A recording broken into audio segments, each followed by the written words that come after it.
განსაკუთრებით ძლიერი ასაფეთქებელი ნივთიერების შემოდანის საქმეზე გამოძიება ორ ვერსიაზე მუშაობს და მისი საბოლოო დანიშნულების ადგილს იკვლევს, თუმცა ჰექსოგენი საქართველოში რომ უკრაინიდან გამოიგზავნა, ეს უკვე დადასტურებულია. სახელმწიფო უსაფრთხოების სამსახური უკრაინამდე მიიყვანა 112-ში გახშირებულმა ზარების კვალმაც, სადაც ანონიმური წყაროს სახელმწიფო ინსტიტუტების შენობებში ბომბების არსებობის შესახებ იუწყება. სუსის უფროსი ამბობს, რომ ამ ცრუ ზარების მიზანი ქვეყანაში ხელოვნური დაძაბულობის გამოწვევაა. ერთ-ერთი იმ ქვეყნიდან, საიდანაც ჰექსოგენის გამოგვიგზავნეს, იქით ამ მხრიდან ბევრი ასეთი ცნობები მოდის, ნომრებიც ემთხვევა ხშირ შემთხვევაში ზარის განხორციელებლების.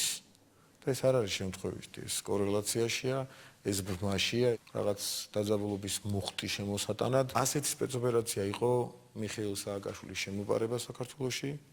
ავტორებიც ვიცით და ასეთი სპეცოპერაციების რიგში ჩაჯდა სამწუხაროდ ჰექსოგენის ბოლო საქმე. სახელმწიფოს წინააღმდეგ გარკვეული ძალების ქმედებები სუსს უკვე გაშიფრული აქვს. მდინარაძის უწყება ახლა პროცესების დაფინანსების სქემებს სწავლობს. სქემა კი რამდენიმე მიმართულებით იშლება. მათ შორისაა უმაღლესი სასწავლებლების ნაწილი, რომელიც მამუკა მდინარაძის თქმით ფარას კანონის ამოქმედების შემდეგ უკანონო შემოსავლების ლეგალიზების წყაროდ და რადიკალური პროცესების მართვის ცენტრად აქციეს.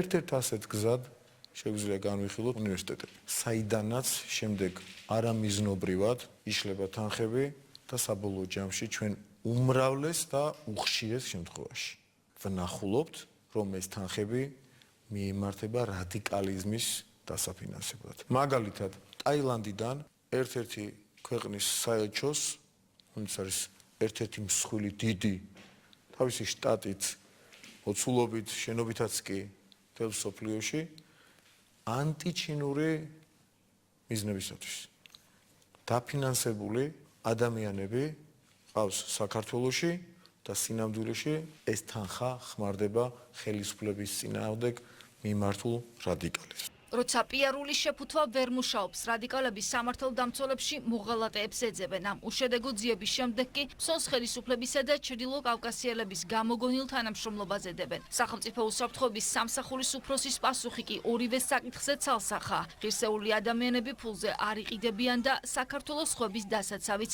არასდროს გახდება.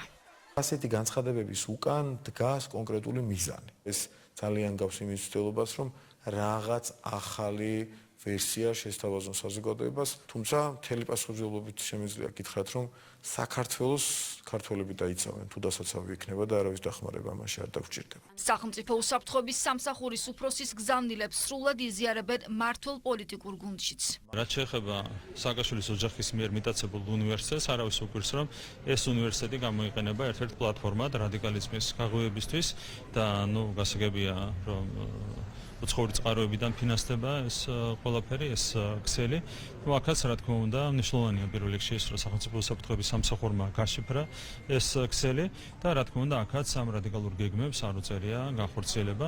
სამწუხარო ის არის, რომ არიან ადამიანები, მათ შორის ახალგაზრდები, რომლებიც ჩართული ყავთ საკუთარი ქვეყნის წინააღმდეგ რადიკალიზმის გაღვივებაში.